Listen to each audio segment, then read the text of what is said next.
spoke to Karinda a little bit earlier on today, Sham Maharaj from the Phoenix Ubuntu Forum. This is what they had to say.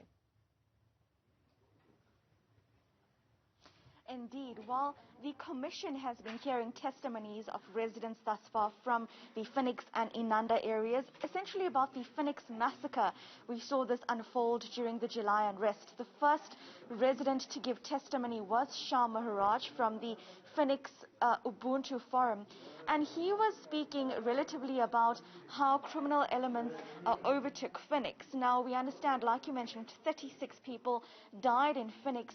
The Commission zoned in on the term being used, massacre.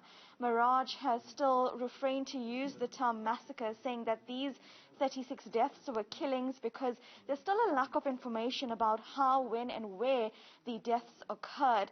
But the Commission also advising him that as an activist he should know better, because this was ultimately deaths of many people in one place, and we understand directed at a certain group of people, the African residents living in the Phoenix area. Now, Maharaj also went on to explain that neighborhood watches had sprung up in the Phoenix area in the days during the July Unrest, saying that these were unarmed local residents guarding their local streets and neighborhoods. But then he says, because of a lack of police, private security companies, drug lords, he alleges, conducted roadblocks and barricades in and around the Phoenix area, and it was from that criminal elements emerged. He said these are where the vigilante attacks happen. In fact, you can take a listen to some of his testimony earlier today.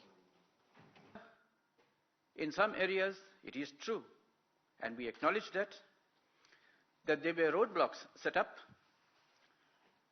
by different people, and I will name them. These were security companies operating in that area. These were drug lords and shebeens, and the criminal element who had infiltrated people who are residents of that area. They were armed, and we have seen guns. They were armed. And these people were located in the main areas of Phoenix. The entrances and exits in Phoenix are about 5. They were the people responsible for the violence that happened and the killings that eventually happened. We condemn all these killings because it's not right for anybody, for whatever the reason is, to go out and shoot and maim and burn.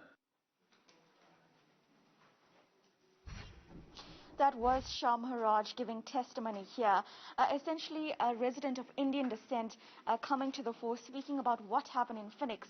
We also then heard from Chris Biela. We've seen him in the media. He's part of the peace committee that was formed following the unrest, and he gave testimony as to what exactly happened at the roadblocks that Maharaj is talking about.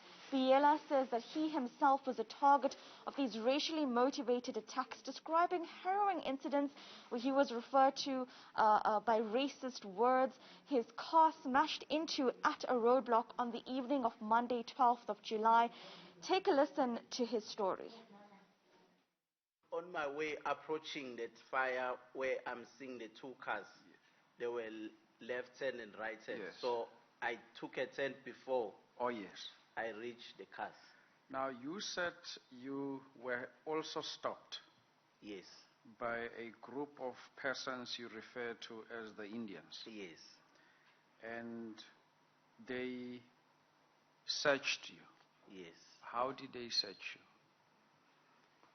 They stopped me, and they came straight by my door, by the driver's side door. And then when I was like shocked, they harshly asked me to come out. They straight away they grabbed the keys. They pulled me with my dress,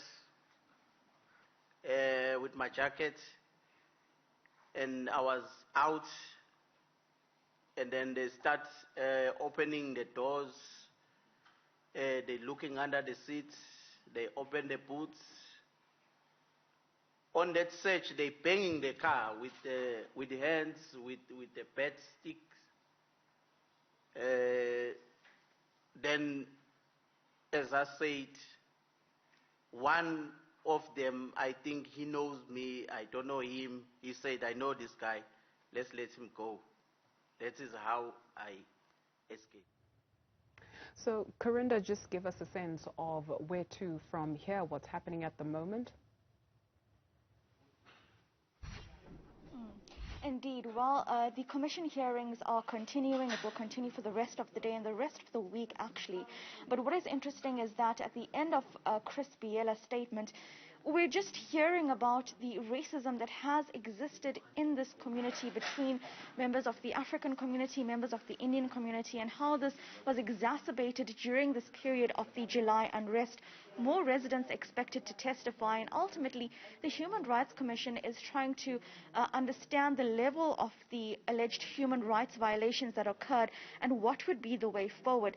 An interesting note from Biela towards the end of his testimony just moments ago is he says the community of Phoenix has never shown remorse for what they have done. What we see is the very same arrogance where they make themselves proud and spit in the face of bereaving families and our human rights and black people, where they call themselves heroes by slaughtering black people. Essentially what he is saying is that throughout this time, during the July unrest and the aftermath, the period that followed, when we have seen a number of organizations like this one try to ascertain what happened and bring communities together through social cohesion programs, Biela says the community of Phoenix has never really come to the fore and shown remorse to their neighbouring Inanda community members. And until that happens, until there is acceptance of what has been done, until there is acceptance that indeed the Phoenix Massacre occurred and 36 people lost their lives, members of the African community, then only will social cohesion be able to follow through that. Now, of course, these hearings will continue next week, or rather on Friday. There is an apparent on-site inspection that will occur. It was supposed to happen tomorrow, but we understand that more people now want to testify, and thus the hearings are being extended. But on Friday, Human Rights Commission representatives will go to Pietermaritzburg areas, will go to Phoenix areas to ascertain more what's happened on the ground. And then next week, we do expect to hear from various government officials, we understand, including ministers of police and defense, as well as other state security agency officials, to hear what happened on their end, and ultimately as well to understand who is the person that organized and orchestrated this July unrest that ultimately led to the deaths of over 300 people across KwaZulu-Natal and Gauteng, lost millions of rands in our local economy as well. Karinda Jagmohan, thank you for that update.